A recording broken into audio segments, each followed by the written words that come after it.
is Shivani and my group name is Wings of Success.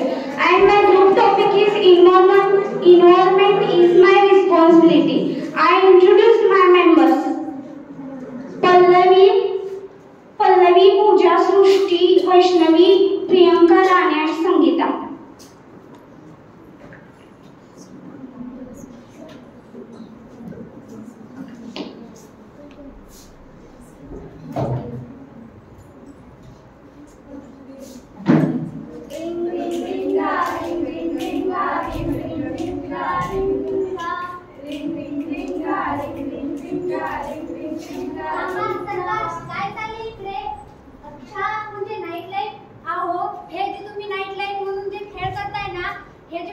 संस्कृतीचा आदर्श तुम्ही डोळ्यासमोर ठेवताय ना, त्यामुळे तुम्ही वायू प्रदूषणात भर घालताय. हे समजत आहे का तुम्हाला? माहित आहे तुम्हाला हे जे आपले झाडं असतात ते रात्री कार्बन डायऑक्साईड सोडतात आणि अशाच वेळी आपण जे नाईट लाईट म्हणून खेळ करताय ना, त्यामुळे तुम्ही वायू प्रदूषणात भर घालताय. हे समजत आहे का तुम्हाला? त्यामुळेच म्हणते शहाणपण नको, शहाणे व्हा. अगं शेवंता, एकीका घराच्या बाहेर तुला दाखवते या दिवाळीमध्ये कसे नवनवीन फटाके आणले. बाबा मला काय काय आणले नवीन फटाके? तुला सगळ्यात आधी माझं भुईचक्कर दाखवते.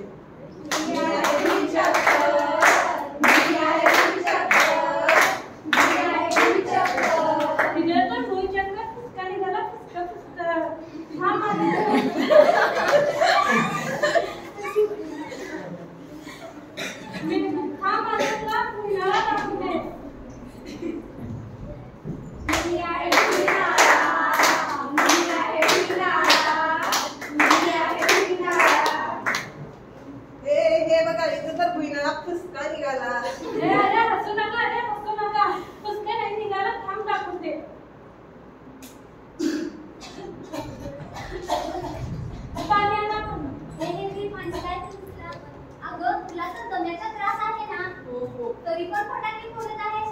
आता समजलं या फटाक्यांच्या धुरामुळे कसा त्रास होतो ते.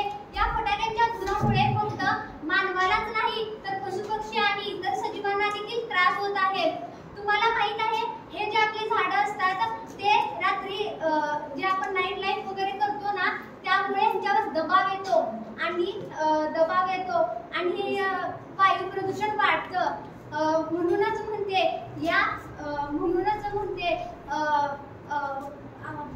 अहो विचार करा. मी म्हणते जर असे या पशुपक्ष्यांनी देखील आपल्यासारखीच अशी दिवाळी साजरी करायला सुरुवात केली तर, असेच फटाके फोडायला लागले तर अहो आपला दिवाळा निघेल.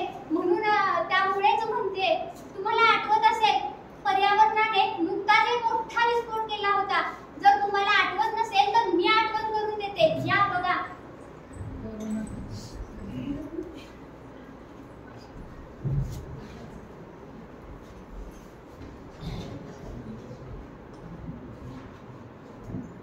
अहो माझ्या वडिलांना कोरोना झालाय. कोरोना. अहो माझ्या वडिलांना कोरोना झालाय. कोरोना. त्यांना बेड मिळत नाहीये. बेड. अहो ताई. अहो तुमच्या वडिलांना कोरोना झालाय. त्यांना ऑक्सिजनची गरज आहे. लवकरात लवकर सिलेंडरची सोय करा. जावा लवकर. हो डॉक्टर. हो त्यांची काळजी घ्या. मी लगेच आत्ताच सिलेंडरची व्यवस्था लवकर आणतो. अहो ताई. माझ्या वडिलांचा ऑक्सिजन लेवल कमी झालाय. तुमच्याकडे ऑक्सिजन सेंटर आहे का? हो आहे ना. फक्त 15,000 रुपये. काय? 15,000 रुपये? एवढे पैसे मी कुठून आणू? अहो ताई. माझ्या वडिलांचा ऑक्सिजन लेवल कमी झालाय. ऑक्सिजन सेंटर आहे का? हो आहे ना. फक्त 20,000. काय? 20,000? एवढे पैसे मी कुठून आणू? आता माझ्या वडिलांचा जीव मी कसा वाचू? बघितलं तुम्ही, जो आपल्याला वर्षानुवर्ष फुकट ऑक्सिजन देतोय त्याची आपल्याला अजिबात कदर नाही. हो ते आपण न कदर करता त्याचा आपण त्याचा अजिबात कदर करत नाही. त्यामुळे सांगते सगळ्यांनी झाडे लावा. पण नाही, मी सांगते जे काही माझ्या हॉस्पिटलमध्ये जे काही रुग्ण येतात त्यांचं एकमेव कारण हे दूषित हवा आहे. त्यामुळे सगळ्यांनी झाडे लावा, नाही तर तुमची अवस्था यांच्या वडिलांसारखी होईल. म्हणून सांगते.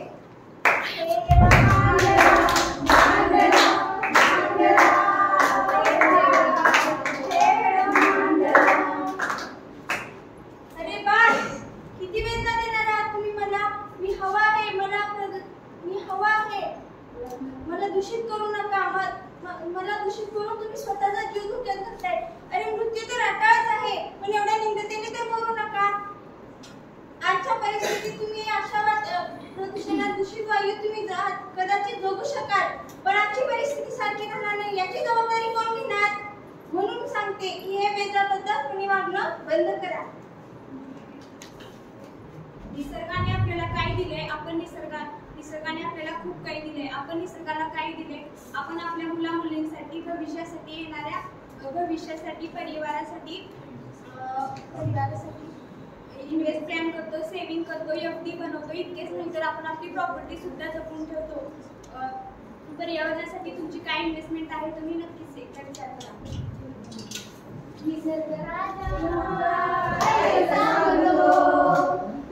राजा ऐक सांगतो, आता मला कळून चुकलंय र, पर्यावरण जपायचं ठरलंय र. आता मला कळून चुकलंय र, पर्यावरण जपायचं ठरलंय र. दर 3 महिन्याला आपल्या वाहनांचे पोल्युशन तपासा आणि पृथ्वीला वाचवा. झाडे बेरी तोडू नका, पृथ्वीला वाचवा. सायकलचा वापर जास्त करा आणि पृथ्वीला वाचवा.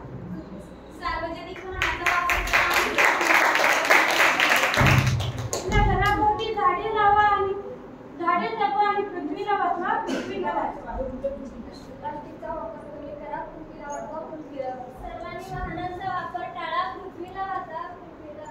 आपल्या बागेत जे पालापाचोळा असतात ते झाडू नका, परंतु त्याचे खत म्हणून वापर करा आणि पृथ्वीला वाचवा.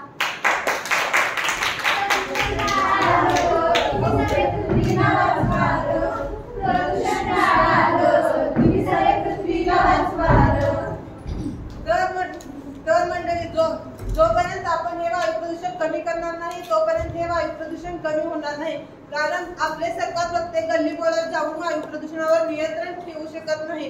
त्यासाठी तुम्हाला आणि आम्हाला जागोजागी जाऊन लोकांमध्ये विचारावं लागेल. जनजागृतीचं कार्य करताय की नाही, प्रदूषणावर नियंत्रण ठेवताय की नाही.